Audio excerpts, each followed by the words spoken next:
He carried the she-wolf for hours to the vet. Then something amazing happened. Why did the man leave in such a hurry with a wolf in his arms? What the hell happened?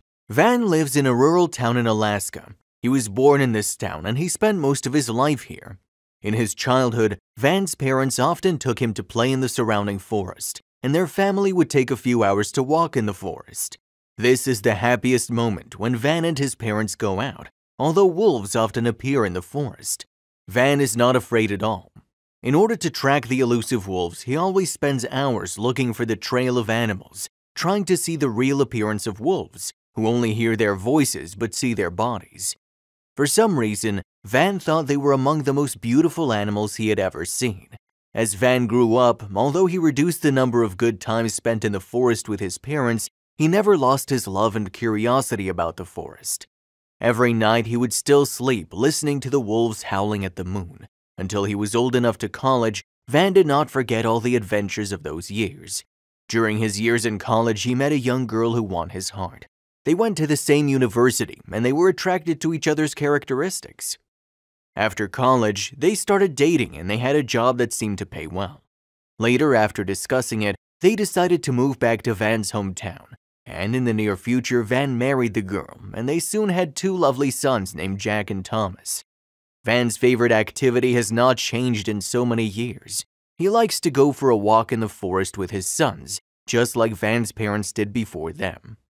One winter day, when Jack was 12 and Thomas was 9, they were marveling at the gleaming silver clothes that God had bestowed upon the forest. Suddenly, a strange sound came in their ears, like a howling of some kind of animal, and they could hear that the animal that made this howl was obviously sad. So, Van decided to go and have a look. He let his 2 sons follow him. When they walked around several big trees and entered a small open space, they quietly approached the sound source. The 3 men suddenly stopped. Standing in the middle of the open space, they saw a little wolf on the opposite side not far away. It seemed that it had just developed. The most important thing was that Van found that the little wolf was very poor because it seemed to be trapped in the hunter's trap. The shrill cries of the little wolf broke Van's heart, which like wolves was broken, so Van immediately took action.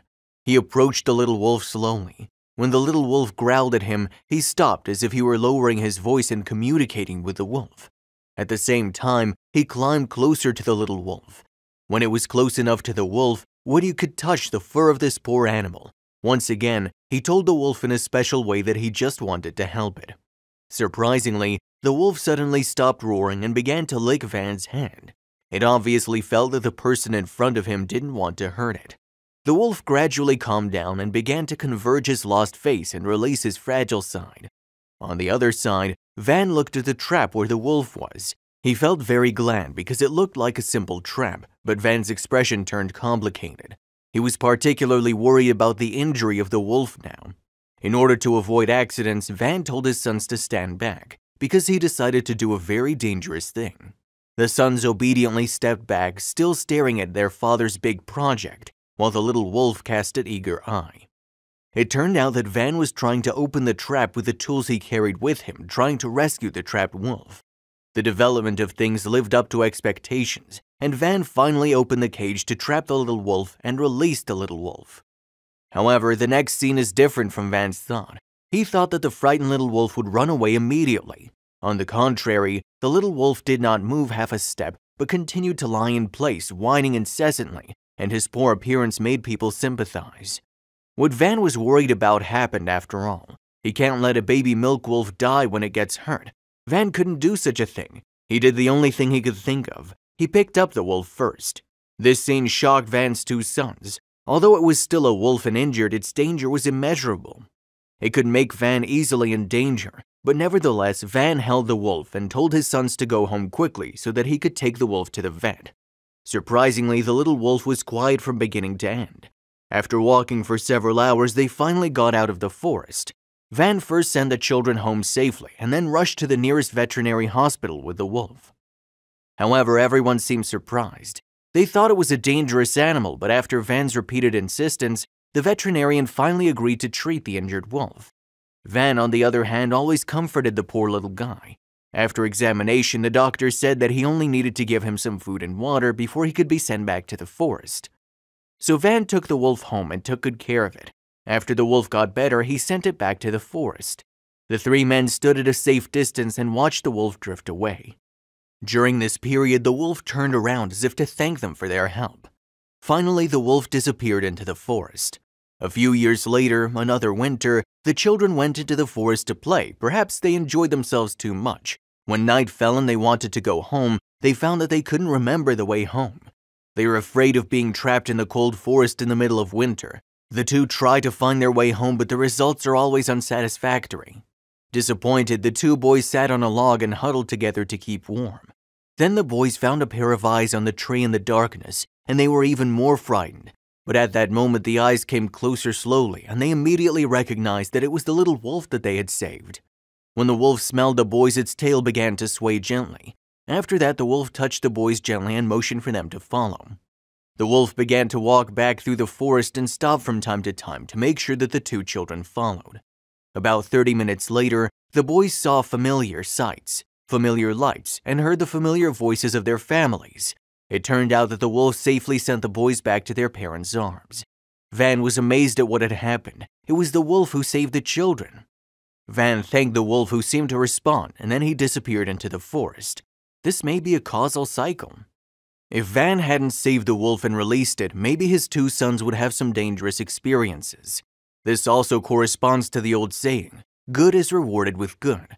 It is said that wolves are fierce beasts and have no feelings, but now I know that both people and animals have feelings.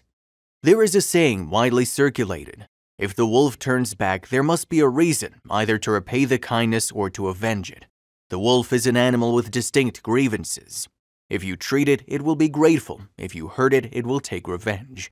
In fact, all things have spirituality. If you treat all things sincerely, all things have induction.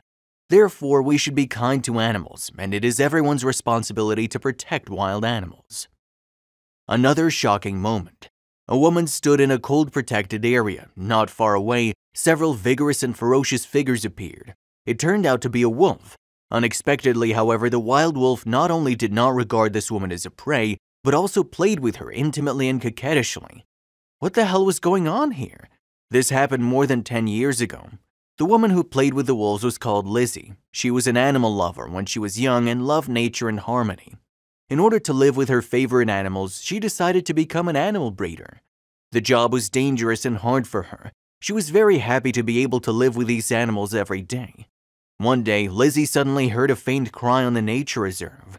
Lizzie had long known that there were wolves in the area, but thinking that an animal might have been injured, she still mustered up her courage and slowly approached the big tree.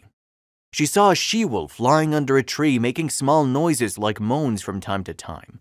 Lizzie took a closer look at the wolf's condition. It was badly injured, and it was estimated that it could not be cured. Not far behind the wild wolf was a litter of little cubs whose eyes were not open. Lizzie was very distressed to see the pitiful appearance of these little wolves. If they were left alone without the care of the she-wolf, they would certainly not live next year. So from then on, Lizzie took care of them. These little wolves are born with hunting skills. Soon they gradually grew up. Lizzie left the reserve where she worked for many years because of a job transfer. More than 10 years later, Lizzie had gradually grown from a passionate girl to an excellent woman.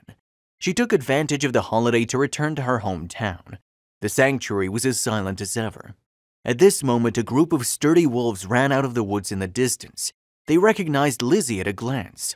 All the previous memories flooded into their mind in an instant. The wolves jumped into Lizzie's arms excitedly as if they had never parted. Everyone around was stunned.